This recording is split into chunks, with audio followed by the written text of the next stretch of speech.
Okay, let's talk about the path to solution. When a client shows up, they can be in a couple of different places. Sometimes a client will show up to coaching and they're in a place that we'll call problem.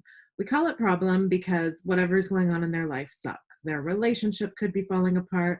They could be completely miserable at work, dealing with a health issue or like a major concern, and they're very uncomfortable and they're motivated to do something about it, and they can show up in problem.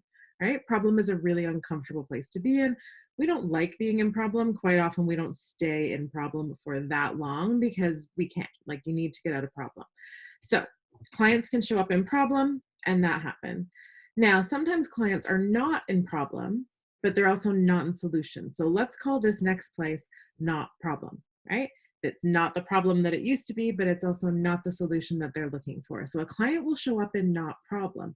Now, here's what not problem is. Not problem is where they know that they had a problem and they've been working on it. Right? And a client can be working on their problem for a really long time. In trainings, we've often said to people, okay, raise your hand if you've had a problem for 6 months or more. Keep it up if you've had that problem for longer than a year. Keep it up if you've had that problem for longer than 5 years and you've been working on it. Keep your hand up if you've been working on that problem for 6 years, 10 years, 15 years. And quite often people will keep their hands up because you can be working on a problem for a really long time. Okay, so maybe you played along there, and if you've got a problem that you've been working on for a really long time and it's not as bad and painful as it was, but it's not where you want to be, then you would be in not problem. Now, here's the real problem with not problem, because here's the thing, not problem is often a much bigger problem than problem. Because when we're stuck working on it, or in the illusion of working on it, in the illusion of changing it, and by the way, if you've been working on it for more than 6 or 8 weeks, it's not changing. You're just in the illusion that it's changing, right? No progress is just a repetitive cycle. And the problem with that is that that's where people start to really identify with the stuff. They start to identify with the labels, identify with the problem, build a sense of identity around it, agree with it, and then start reinforcing it. So, not problem is actually a really big problem. And this is what not problem sounds like. It's when you ask somebody how they're doing and they're like, not bad. How's your relationship? Still married. Haven't divorced yet. Um, how's work?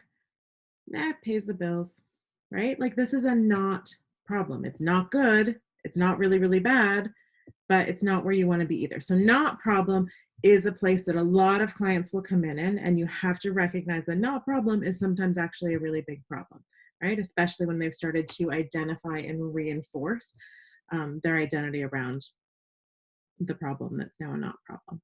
Now, that's not where we want to be, right? Nobody wants to be in problem. People don't want to be in not problem. Everybody wants to be in solution, because in solution, they get to be happy, healthy, and wealthy, right? Happy, healthy, and wealthy sounds good. That's where everybody wants to be. But it's not just as easy as moving from problem through not problem into solution, is it? Of course not. If it was, everybody would do it. So what do we have to do as coaches to help guide people into solution? Okay, so the very first thing that has to happen is you need to have some awareness. We would even say you need to have advanced awareness, and you need to give your client that awareness. How do you get awareness? Well, you take a look at the problem. Number one, need to acknowledge that the client is a part of their problem, need to acknowledge that the not problem is a real problem, and need to understand where it came from. So this is where a lot of personal development lies, a lot of coaching lies in this space of awareness. This is as far as most people go, actually, right? It's awareness of the story from the past, awareness of how parents did them wrong, or how they got screwed over by the school system, or screwed over by a partner, or whatever it is, just awareness of the story. And that is certainly part of it. Like, we need to have awareness of that, but we need to have awareness of something else too.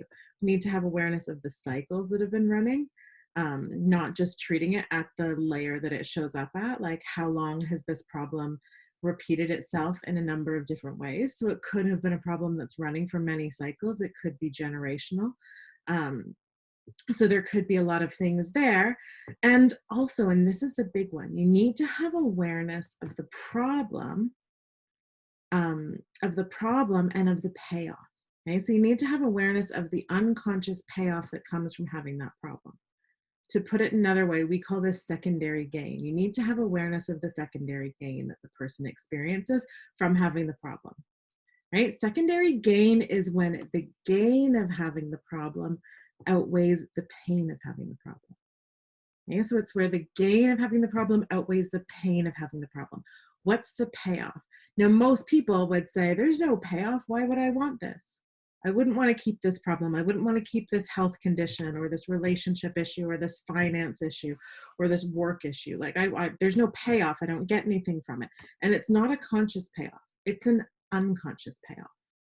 Okay, so it's something that's going on unconsciously. I'll give you an example of secondary gain. And this is a brilliant client that I worked with at one point. She was only 11 years old. And she came, the parents had gone through some stuff, and this kid showed up, and I went through an intake with her, and I got to this question on our intake where I was talking to her about the payoff for her problem. Now, her problem, she said that she would have called this episodes that she had. It was sort of like panic attack meets temper tantrum meets a little bit of preteen rage temper tantrum. Like, she'd get very, very upset and really, really worked up. And so I talked to her about it, and I said, well, what do you think? Like, do you think it's doing a job in your life? Do you think, like, what happens when you have those episodes? And she went, oh, I know exactly what you mean. And I said, okay, like, what do you think it is? And she said, well, my mom hasn't been doing well for a while. She's been dealing with some depression issues. And when I come home from school, she used to always be there to greet me. She used to always like talk to me when I came in, hang out with me, ask me how my day was. But since she's been going through her stuff, she just doesn't get out of bed anymore unless I have an episode. When I have one of my episodes and when things are really bad for me, it's like she snaps out of it. And that was her exact words. It's like she snaps out of it. When something goes bad with me, it's like she snaps out of it. And I guess maybe that's the only way that I get my real mom, is when I'm feeling bad. And I was like, okay, like, totally, she totally nailed it. And so we need to know what that is, right? I can do the best coaching in the world to give her new skills to deal with those episodes. But the love of her mother is so valuable and so intrinsic to her needs as a human being.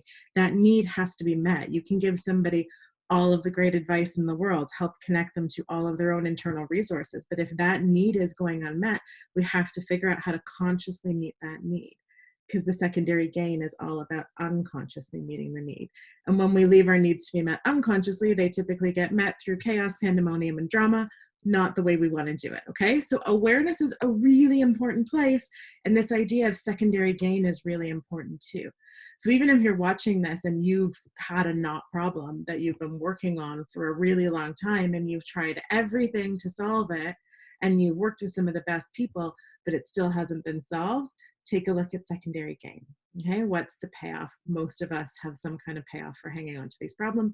You got to solve that. You have to figure out what the need is. You have to have a plan to meet the need consciously. When you do, then you move on to skills, right? And in my world of coaching, for Avalon coaches and evolved NLP, those skills show up as strategies, clearing up limiting beliefs, learning how to manage emotions, a lot of skill building, right? So that's the actual coaching work, equipping your client with the new skills so that they can act on the awareness that they have. And then, of course, to have the skills and not do anything with them is not effective. So the next thing they need to do is actually use the skills and take action with the skills. And when they're taking action with the skills and managing their lives differently and doing that for, I don't know, 30, 60, 90 days, all of a sudden they'll wake up and realize that they're in solution where they wanted to be, where they get to be happy, healthy, and wealthy.